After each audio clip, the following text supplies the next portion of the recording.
بسم اللہ الرحمن الرحیم الحمد للہ رب العالمین والصلاة والسلام علی اشرف الانبیاء والمرسلین وعلی آلہ وصحبہ اجمعین اما بعد۔ حاضرین گرامی، پردہ نشین مائیں اور بہنیں، معاشرتی زندگی میں خاندانی نظام کو ایک بڑا مقام حاصل ہوتا ہے۔ خاندانی نظام اگر درست ہے، عائلی نظام، ازدواجی زندگی اگر خوشگوار ہے، بہتر ہے، تو اس کا اثر پوری فیملی پر، پوری برادری پر، پورے کنبے پر پڑتا ہے۔ اور اگر خانگی زندگی میں اختلافات ہیں، آپس میں رنجشیں ہوں، بناؤ نہ ہوں، تو پھر زندگی گزارنا بڑا مشکل ہو جاتا ہے۔ پھر گھر کا ماحول بکھراؤ کا شکار ہو جاتا ہے۔ اللہ کے نبی صلی اللہ علیہ وسلم نے معاشرے کو حسین بنانے کے لیے، خوبصورت اور مثالی بنانے کے لیے بہت اچھے واضح اصول دیے ہیں۔ کچھ اصول کا تعلق بیوی سے ہے، کچھ اصول کا تعلق شوہر سے ہے۔ دونوں کے حقوق کو اللہ کے نبی صلی اللہ علیہ وسلم نے بیان فرمائے ہیں۔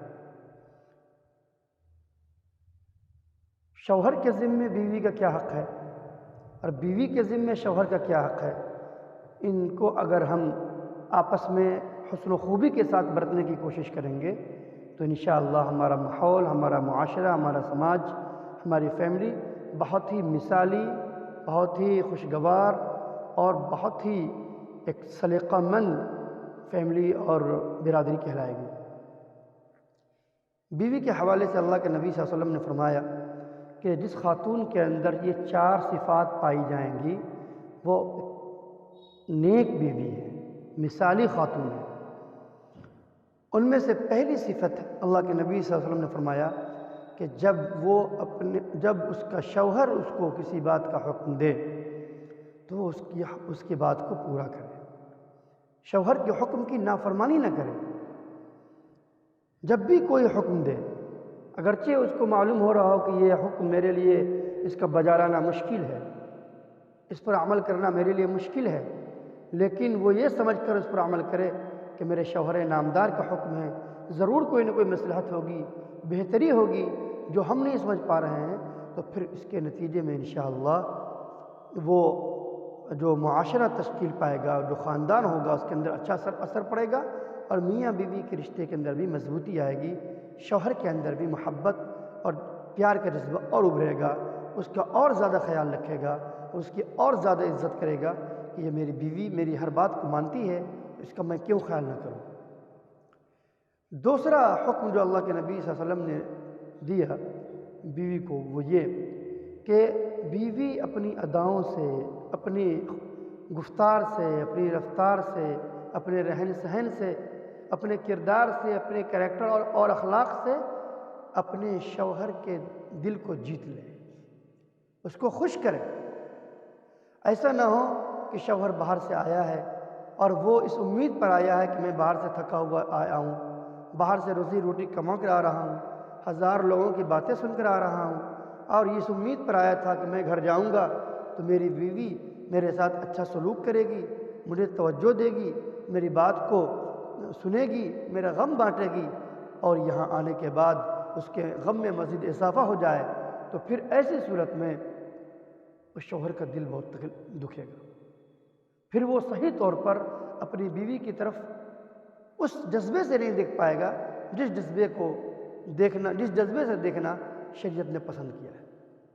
اس لیے بہت ضروری ہے کہ اگر شوہر گھر سے باہر سے آئے تو بیوی ان کا پورا اکرام کرے، ان کی ضرورتوں کا خیال رکھے، وہ دیکھے کہ میری بیوی کو، میرے شوہر کو کس چیز کی ضرورت ہے۔ باہر سے آیا، پانی کی ضرورت ہے، فوراً پانی پیش کرے۔ ان کو فریش ہونا ہے تو ان کے کپڑے لتے اتار کر سائڈ میں رکھے، ان کو جوتے کو الگ کرے، ان کی جو ضرورت کا سامان ہے ان کو پیش کرے، ان کو ناشتہ دے، ان کو چائے پیش کرے، ان کے حال دریافت کرے، ان کی خدمت کرے۔ اگر ایسا کرنے پر اس کا شوہر کا دل خوش ہوگا اور پھر اس کے نتیجے میں میاں بیوی کے درمیان جو رشتہ ہوگا وہ رشتہ بڑا مضبوط اور پائیدار ہوگا۔ تیسری بات اللہ کے نبی صلی اللہ علیہ وسلم نے یہ ارشاد فرمائی کہ اگر شوہر کوئی بات پر قسم کھا لے تو بیوی اس کے قسم کو پوری کر دے۔ یہ نیک بیوی کی صفت ہے، یہ نیک بیوی کی پہچان ہے۔ گویا کہ میاں بیوی کے درمیان اس قدر اعتماد کی فضا ہو، شوہر کو بیوی پر اتنا اعتماد ہو کہ اگر وہ شوہر کسی بات پر قسم کھا لے تو بیوی اس کی قسم کو ٹوٹنے نہ دے۔ اگر کوئی بیوی ایسا کرتی ہے تو آپ یقین مانیے کہ وہ بیوی بڑی نیک خاتون ہے۔ اور چوتھی چیز جو اللہ کے نبی صلی اللہ علیہ وسلم نے ارشاد فرمائی، جو بڑی اہم صفت ہے، وہ یہ کہ اگر شوہر گھر سے بہت دور چلا جائے، پردیس چلا جائے، کمانے کے لیے چلا جائے، کہیں بھی چلا جائے کچھ دنوں کے لیے یا سال 2 سال کے لیے، تو اس کو اپنی بیوی پر اتنا اعتماد ہو کہ وہ اپنی شرمگاہ کی، اپنی عزت و آبرو کی حفاظت کرے گی اور شوہر کے مال کی حفاظت کرے گی۔ گویا اپنی عزت و آبرو کی حفاظت اور شوہر کے مال کی حفاظت وہ صحیح طور پر انجام دے گی، اس میں ذرہ برابر خیانت نہیں کرے گی۔ اتنا ہونا چاہیے شوہر کو اعتماد بیوی پر، اور یہ بیوی بنائے گی اعتماد۔ یہ کام بیوی کا ہے کہ وہ شوہر کو اعتماد دے، ان کا اعتماد حاصل کریں کہ جب بھی وہ کہیں باہر چلا جائے تو ان کو ٹینشن نہ ہو کہ میں گھر پر نہیں ہوں، ایسا تو نہیں ہے کہ میری بیوی کسی اور سے تعلق قائم کر رہی ہے، ایسا تو نہیں ہے کہ وہ عزت و آبرو کا خیال نہیں رکھ رہی ہے، ایسا تو نہیں ہے کہ جو میں نے پیسے ان کو چھوڑ کر گئے ہیں، چھوڑ رکھا ہے گھر پر، اس پیسے کا مس یوز کر رہی ہے، غلط استعمال کر رہی ہے۔ شوہر کو یہ اعتماد ہونا چاہیے۔ تو یہ وہ 4 صفات ہیں جو اگر صحیح طور پر بیوی اپنا لیں، خواتین اپنا لیں، تو وہ شوہر کے دل کو خوش رکھ سکتی ہے اور اس کے نتیجے میں بہت سے انتشار سے گھر محفوظ رکھ سکتا ہے۔ اسلام نے بیوی کے لیے جو شوہر کے ذمہ حقوق ہیں ان کو بھی واضح فرمایا ہے۔ چنانچہ اس کے قرآن و حدیث میں بہت سے حقوق بیان کیے گئے، بہت سے حقوق بیان کیے گئے۔ قرآن نے جس طریقے سے نیک بیوی کی صفات بیان کی ہیں، اسی طریقے سے قرآن و حدیث کے اندر یہ بھی بیان کیا گیا کہ شوہر کے ذمہ بیوی کے کیا حقوق ہیں۔ تو قرآن و حدیث میں اس کی بڑی تفصیلات ملتی ہیں، لیکن علماء نے، اکابر نے ان کو 3 تعبیر میں، یا یوں کہہ لیجیے 3 الفاظ میں سمو دیا ہے۔ انہوں نے فرمایا کہ پہلا حق یہ ہے کہ تحفظ کی گارنٹی اور ضمانت دے۔ شوہر بیوی کو تحفظ فراہم کرے۔ تحفظ کا مطلب یہ ہے کہ بیوی کو اتنا یقین ہو جائے کہ وہ یہ اس بات کو تسلیم کر لے کہ اب میری پوری زندگی، میرا پورا فیوچر، آگے کی پوری زندگی میرے شوہر کے ساتھ گزرے گی۔ اتنا ان کو حفاظت دے، اتنا اس کو کیا کہتے ہیں تحفظ دلائے، اور ہر طرح سے ان کا خیال کرے، کیئر کرے کہ بیوی کو یقین ہو جائے کہ میرا شوہر صرف میرے لیے جیتا ہے، بال بچوں کے لیے جیتا ہے، اور میرے حقوق کو اچھی طریقے سے ادا کرتا ہے۔ میں ایسے شوہر کو چھوڑ کر کبھی باہر نہیں جا سکتی، کسی اور سے اپنا تعلق اور اپنی آشنائی قائم نہیں کر سکتی۔ لیکن یہاں غلطی یہ ہوتی ہے کہ بعض شوہر ایسے ہوتے ہیں ناسمجھ کہ بات بات پر بیوی کو طلاق کی دھمکی دیتے ہیں۔ تو علماء نے لکھا ہے کہ طلاق دینے سے زیادہ طلاق کی دھمکی دینا سنگین ہے، کیونکہ اس کے نتیجے میں تحفظ ختم ہو جائے گا۔ بیوی کو یقین ہو جائے گا کہ جب یہ ہم پہ بار بار دھمکی دیتے ہیں تو نہیں معلوم وہ ہمیں کب طلاق دے دے، کبھی بھی ہمیں چھوڑ سکتا ہے یہ، تو وہ پھر دھیرے دھیرے اپنا جسم تو رکھتی ہے شوہر کے گھر میں، لیکن فکر و نظر کے لحاظ سے، خیال کے لحاظ سے کہیں اور جیتی ہے۔ پھر وہ اپنا اور کہیں تعلق قائم کرتی ہے، کسی اور سے اپنا رشتہ مضبوط کرنے لگتی ہے، تاکہ عین وقت اگر میرا شوہر مجھے دھوکہ دے دے، مجھے گھر سے نکال دے، تو میں کہیں اپنی جگہ سیٹ ہو چکی ہوں۔ تو شوہر کو چاہیے کہ وہ اس بات کو یقینی بنائے کہ بیوی آپ پر مکمل اعتماد کرے اور وہ اپنے آپ کے گھر میں اپنے آپ کو مکمل محفوظ محسوس کرے۔ یہ پہلی ذمہ داری ہے۔ دوسری ذمہ داری توجہ۔